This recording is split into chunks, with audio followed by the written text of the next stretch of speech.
Oh, mami. Osoo akkasii wajjin naabi. Hojii baay'een qaba. Maal giiftii koo maal? Har'a moo maal argame? Obbo Baammanoo leegaa kanaaf akkasi godhaadha malee. Anuma gootni kee beektoo maal gaasaa mana hin jirre wanta gootoo beektaa. Har'a maal argame maal? Maal sitti obsee koo maal taate? Ana alatti qorina waxalaa buraanii ho'istuun koo ishee dhadheen abdadha isheen.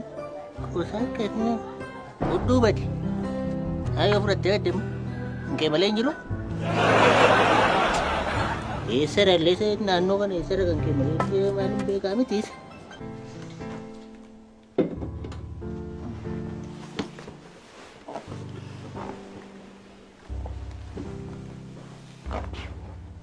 Raimi. Mami. Rai. Maa kamti kan rakaa. Tai kottu. Maalati maaliif irraa baqattama mana sodaattati naani? Maaltoota ni yoo si sodaadhe. Maali isa alaa sana wajjinoo sin argeera gaafas ana ammaaf na sodaattati. Isiniif sodaadhe. Isin naan hin jedhini annoo guddaadha moo? Maaliif isin naan jetta tanaan? Bunatu danfaadha. Kottu. Tai. Bunatu ganamaadha. Bula dam.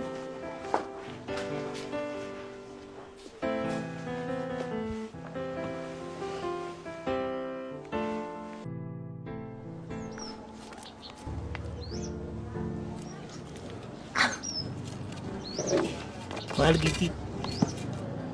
Maal deenggadda maanaa ibaddaa akkas? Isibee obbo Baammanoo ture deenggaddati immoo. Obboon manaa qabu. Obboon manaa qabu amma deemte malee. Isati yaada isaanii hin beektu. Obboo mam. Seesiin tokko moo?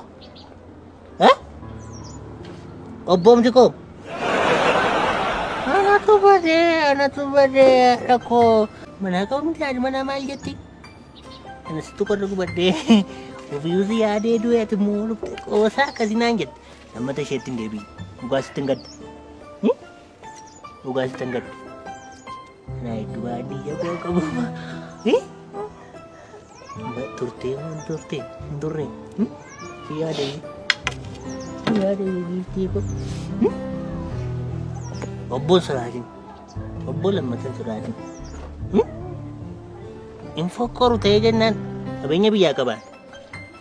Mana kiraayee fudhannee baana si fudheen ba'a. Obbo sharfeerra hin kaa'e.